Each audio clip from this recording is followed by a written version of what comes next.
we're looking at an equation with absolute values inside other absolute values. And the goal is to figure out how many solutions it has depending on the real parameter k. If we solve this with calculations, it can get messy really fast, so let's solve it visually. The core idea is to treat the equation as two separate functions.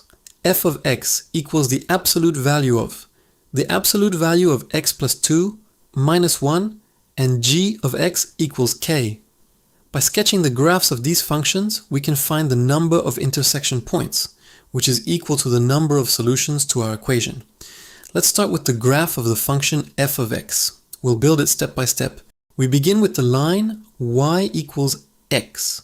This is the bisector of the first and third quadrants. Next, we transform this into y equals x plus 2. This means every y value increases by 2, so we simply shift the line up by 2 units. Now let's move to y equals the absolute value of x plus 2. Since absolute values are always non-negative, we take the part of the line below the x-axis, where the y values are negative, and flip it above the x-axis. Then we have y equals the absolute value of x plus 2 minus 1. To adjust for the minus 1, we lower the entire graph by 1 unit. And finally, for y equals the absolute value of x plus 2 minus 1, we look at our current graph and once again flip any part that is below the x-axis. As you can see, the final graph has the shape of the letter W. Now, what about the function g of x equals k? For any constant k, this is just a line parallel to the x-axis. For example, here is the line y equals negative 4, and here is y equals negative 2. Remember, we are looking for the number of intersection points between our W graph and the line y equals k. These points correspond exactly to the number of solutions to our original equation.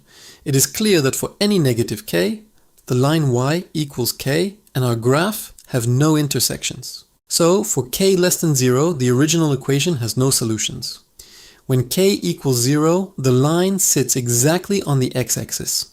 It intersects the graph at 2 points, so we have 2 solutions. If we move higher, where k is between 0 and 1, the line and the graph have 4 intersections, which results in 4 solutions.